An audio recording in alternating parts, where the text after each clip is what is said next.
ఐటీలో ఎంట్రీ కావాలా? Training software engineer గా అజా కోడింగ్ ట్యూటర్ లో 2 వీక్స్ ట్రయల్ పీరియడ్ లో వెంటనే చేరండి. నమస్తే చంద్రశ్రీనివాస్ గారు. నమస్కారం నేతాజీ గారు. ఇకపై రాజకీయాలు మాట్లాడను, ఏ పార్టీని పొగడను, నేను రాజకీయాలని విరమించుకున్నాను అని చెప్పేసి సినీ నటుడు, రచయిత పోసాని కృష్ణమురళి మొన్నటి వరకు వైసీపీ పార్టీలో ఉన్నారు. వైసీపీ కోసం అందరిపైన పలు విమర్శలు చేసిన వ్యక్తి పోసాని నిన్న నైట్ ఒక పత్రికా ప్రకటన చేశారు సార్. ఎలా అర్థం చేసుకోవాలి? ఎందుకు ఇలా అంటే మొన్న శ్రీరెడ్డి వాళ్ళ పోసాని భయపడిపోతున్నారంటారా? టీడీపీకి భయపడి ఇలా చేస్తున్నారా, లేదంటే సైలెంట్గా ఉండాలనుకుంటున్నారా? సైలెంట్గా ఉండటం కాదు, భయపడే. ఎందుకంటే ఒకవైపు వర రవీందర్ రెడ్డి కేసులు చూసాం, ఇప్పుడు పోసాని మీద సిఐడి కేసు, ఇంకో 18 పోలీస్ స్టేషన్ల కేసులు. 2021లో ప్రెస్ క్లబ్లో హైదరాబాద్లో ఆయన మాట్లాడిన తీరు, ఎవరు మీరైనా నేనైనా సమాజమే పవన్ కళ్యాణ్ గారి పట్ల, వాళ్ళ అమ్మగారి పట్ల లకారంతో ఉపయోగించి నా కొడక అనే పదం ఉపయోగించాడంటే ఏ స్థాయిలో వెళ్ళాడని చూడండి. ఎవరు మనల కోసం? జగన్మోహన్ రెడ్డి గారు మనల కోసం. మరి భయము, ఇంత భయపడేవాడికి ఆ రోజున అంత బలుపుతో ఎందుకు మాట్లాడాడు? తప్పు కదా. అంత ప్రముఖ రచయితే కాదంటలేదు ఒకప్పుడు. ఇప్పుడు ఆయన పరిస్థితి ఏమైంది? ఇప్పుడు నేను పార్టీకి సంబంధం లేదంటే నేతాజీ గారు అది కరెక్టేనా? మరి ఆయన ఫిలిం డెవలప్మెంట్ కార్పొరేషన్ది చైర్మన్గా ఎట్టిస్తారు? ఎలా ఇస్తారు? అది కరెక్ట్ కాదు కదా. చెప్పే వాళ్ళకి మరీ ఇప్పుడు ఈ చొక్కా ఇట్లా ఎగరేస్తుంటాడు, ఇదిగో ఇలా ఇలా అంటుంటాడు. ఇప్పుడు చొక్కా ఎగట్లా, చేతులైతే దండం పెట్టి నన్ను క్షమించండి, నాకు రాజకీయాల సంబంధం లేదంటే తిట్టాల్సిందంతా 5 సంవత్సరాలు తిట్టి, పవన్ని తిట్టి, చంద్రబాబు నాయుడు గారు తిట్టి, లోకేష్ని తిట్టి, ఇప్పుడు ఏమి నన్ను క్షమించండి అంటే క్షమాపక గుణగుణం చంద్రబాబు నాయుడు గారికి ఉండొచ్చేవో కానీ అక్కడ పవన్ కళ్యాణ్కి లేదు. డిప్యూటీ సీఎం రూల్ ప్రకారం వెళ్తాడు, గబ్బర్ సింగ్ ట్రీట్మెంట్ పడాల్సిందే. నాయకులు మీరు నేతాజీ గారు చూసారా? అబ్బా ఒకసారి చాక్లెట్ ఇచ్చి పంపిస్తుంటారు లోపల, నాయక్ ట్రీట్మెంట్ ఇచ్చి.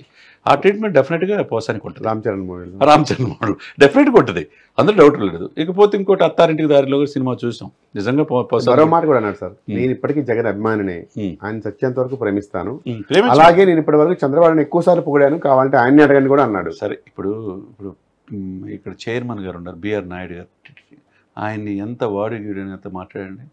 ప్రపంచ ప్రసిద్ధి చెందిన పుణ్యక్షేత్రానికి చైర్మన్ అయినప్పుడు ఎంత గౌరవించాలా? అలా మాట్లాడొచ్చా? పవన్ని లకారంతో సంబోధించ, ఇంట్లో ఆడపిల్లలను కూడా విమర్శించవచ్చా? అంటే నీ ఇంట్లో భార్యలు లేరా, నీ ఇంట్లో బిడ్డలు లేరా? ఇప్పుడు కానీ తెలిసి వచ్చిందా? అంటే ఇప్పుడు ట్రీట్మెంట్ స్టార్ట్ అయితే ఎక్కడ బోరగడ్డ అనిల్ ఎప్పుడైతే అరెస్ట్ చేశారో అప్పటి నుంచి స్టార్ట్ అయింది సార్ వీళ్ళకి.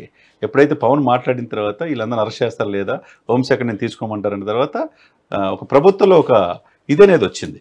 ఆ తర్వాత ఆపరేషన్ స్టార్ట్ చేశారు. వర్రా రవీందర్ రెడ్డి, ఆయన భారతి గారి పిఏ, ఇష్టం వచ్చినట్టు ఫేక్ అకౌంట్స్ క్రియేట్ చేసి పవన్ గారి భార్యని నేను ఎప్పుడు కనపడాలంటే అప్పుడు చూపించాలని అంటాడు.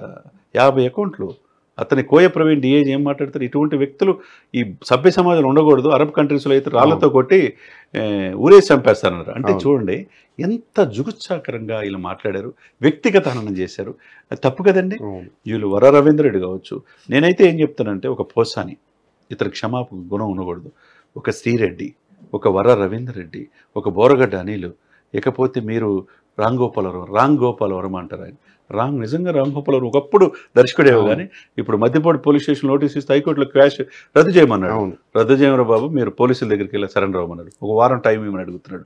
అతను వ్యూహం తెలిసి తీశాడా, తెలియక తీశాడా? లక్ష్మీస్ ఎన్టీఆర్ తెలిసి తీశాడా, తెలియక తీశాడా?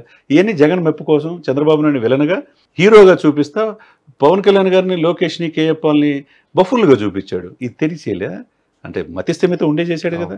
ఓడకా తాగడం సమాజానికి మెసేజ్, ఆడవాళ్ళతో డ్యాన్స్ చేయడమే కాదు, సమాజంలో మీ భావ ప్రకటన స్వేచ్ఛ ఉన్నప్పుడు ఇతరుల మనోభావాలు దెబ్బతినకుండా చేయాలి. ఇప్పుడు ట్రీట్మెంట్ డెఫినెట్గా సినిమాలో నాయకులు ఒక అత్తారింటి దారిలో చూశారు కదా, అబ్బాని వెనక అమ్మ ఏదో శక్తి ఉందని చెప్పితే యాదృశికంగా ట్రీట్మెంట్ డెఫినెట్గా జరగాల్సింది. ఇంకో దారంపూడి చంద్రశేఖర్ రెడ్డి, ఆయన కూడా లకారంతో పంచు, ఇంకొక వ్యక్తి కొడాలి నాని, ఇటువంటి వ్యక్తులకి 1 by 1 ట్రీట్మెంట్ జరుగుతుంది. ఈ 5 నెలలు, ఇంకో 4.5 సంవత్సరాలు. గతంలో టీడీపీ జనసేన అందరిపై కూడా ఇలా ట్రీట్మెంట్ ఉంటుంది అంట. అని తప్పదు కదండి. ఇప్పుడు నోరుంది కానీ ఇష్టం వచ్చినట్టు మాట్లాడితే తప్పదు కదండి. ఏంది అదుపులా మాట్లాడారు, రోజా కూడా మాట్లాడింది, అందరూ మాట్లాడిన వాళ్ళందరూ కూడా ఈ ప్రభుత్వం ఉపేక్షించే పరిస్థితి ఏం కనపడతల్లా. ఇంకొకరు అందులో పవన్ కళ్యాణ్ గారు అసెంబ్లీలో కూడా ఏం చెప్పాడు, ఈ social media abusing protection bill కావాలన్న. రావాలి, అది భావ ప్రకటన స్వేచ్ఛ ఉంది అని చెప్పి నేతాజీ గారు ఇష్టం వచ్చినట్టు మాట్లాడితే ఏ రోజైనా కటకటాల్లో పోవాల్సిందే. అక్కడికి వెళ్తే ఇప్పుడు రాజమండ్రి సెంట్రల్ జైలు కావచ్చు, చింతలగూడ జైలుకి వెళ్ళినప్పుడు అప్పుడు పరిజ్ఞానం వస్తుంది. మేము ఎందుకు మాట్లాడడం, ఎవరు మెప్పు కోసం మాట్లాడడం, ఈ పరిస్థితి నా పరిస్థితి ఏందనేది. భయం అనేది, ఇప్పుడు భయం అనేది ఎందుకు ఇంత భయం పడాలి? అప్పుడు బలుపుతో మాట్లాడిన మాటలకి ఇప్పుడు గుర్తొస్తాయి. ఇప్పుడు ఎందుకు నేను సభ్యత్వం లేదన్నాడు, ఎట్లా నీకు చైర్మన్ ఇచ్చారు ఫిల్మ్ డెవలప్మెంట్ కార్పొరేషను అంటే ఎవరి మెప్పు కోసం మాట్లాడావు? పదవి ఉంది కదని ఇట్లా మాట్లాడితే ఇప్పుడు సమయం, దేవుడు గొప్పోడు, మీకు ఇవ్వాల్సింది ఇచ్చే వెళ్తారు. కొందరు ఏమంటున్నారంటే అప్పుడు వైసీపీ చేసింది ఇప్పుడు టీడీపీ జనసేన కూడా చేస్తుంది, కావాలని టార్గెట్ చేసి కేసులు పెడుతుంది అంటున్నారు. ఏం చెప్తారు దీనికి? సార్ నేతాజీ గారు, మీరు విఘ్నులుగా జర్నలిస్టు, మీరు వాళ్ళు మాట్లాడిన మాటలను మీరు ఏకీపిస్తారా చెప్పండి? సభ్య సమాజం తలదించుకునే విధంగా అమ్మల్ని, అక్కల్ని, పిల్లల్ని, భార్యల్ని ఇష్టం వచ్చినట్టు మాట్లాడతాం తప్పు కదా? మరి తప్పు చేసిన వాళ్ళకి శిక్ష పడాల్సిందే. శ్రీరెడ్డి గారు ఇప్పుడు గుర్తొచ్చింది ఆయన ఫ్యామిలీ, నా ఇంట్లో 3 పెళ్లి కావాల్సిన నా సిస్టర్స్ ఉన్నారు, నాకు పెళ్లి కాలేదు, నన్ను క్షమించండి పవన్ అన్న, నన్ను క్షమించండి లోకేష్ అన్న, నన్ను క్షమించండి చంద్రబాబు నాయుడు గారు అని అన్న మాత్రాన 2 పేజీల లెటర్లు రాసినంత మాత్రాన ఒకవైపు ఇటు లెటర్ రాస్తుంది, మళ్ళీ ఇంకో లెటర్ రాసి సారీ అన్న జగన్ అన్న అంటుంది. మరి సేమ్ పోసాని కూడా అదే, సారీ జగన్ గారు నేను వదిలిపెట్టి వెళ్తున్నాను. ఇళ్ళలో పశ్చాత్తాపం లేదు, వీళ్ళని క్షమించకూడదు. కేవలం భయం మాత్రం కనిపిస్తుంది, భయం కనిపిస్తుంది. ఆ భయం అనేది ఆ ట్రీట్మెంట్ జరిగినప్పుడు ఇంకా పూర్తిగా వీళ్ళు అంటే పరిజ్ఞానంలో వస్తారనమాట. సార్ చూద్దాం సార్, శ్రీరెడ్డి అయిపోయింది, ఇప్పుడు నెక్స్ట్ పోసాని గారు, ఇంకా మరి నెక్స్ట్ ఎవరు రాబోతున్నారో వాళ్ళు కూడా చూద్దాం. తప్పకుండా ఎవరికి సార్, చట్టాలకు ఎవరు అతిథులు కాదు నేతాజీ గారు. భావ ప్రకటన స్వేచ్ఛ ఉందని ఆర్టికల్ 21, ఆర్టికల్ 14 ప్రకారం right to freedom of speech expression everywhere in India. ఇతర దేశాల్లో లేని స్వేచ్ఛ ఇక్కడ ఉంటుంది.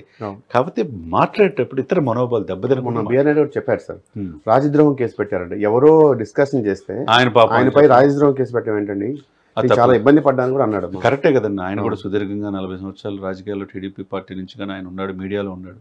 ఆయన ఇప్పుడు ఆధ్యాత్మికత టీడీ చైర్మన్గా చేశాడు. చూడండి, ఆయన స్టెప్ తీసుకోగానే అన్ని మతస్థుల్ని వెళ్ళిపోవాల్సిందని చెప్పన్నాడు. చివరికి అన్యాయంగా శారదాపేట అధిపతులు తీసుకున్న మొత్తం కూడా రద్దు చేశారు. సిస్టమేటిక్ 10% బోనస్ ఇచ్చారు. ప్రపంచ పర్యాటక పేర్లు ఎవరు రాజకీయాల్లో మాట్లాడకూడదు, మాట్లాడితే కేసీఆర్ అన్నాడు.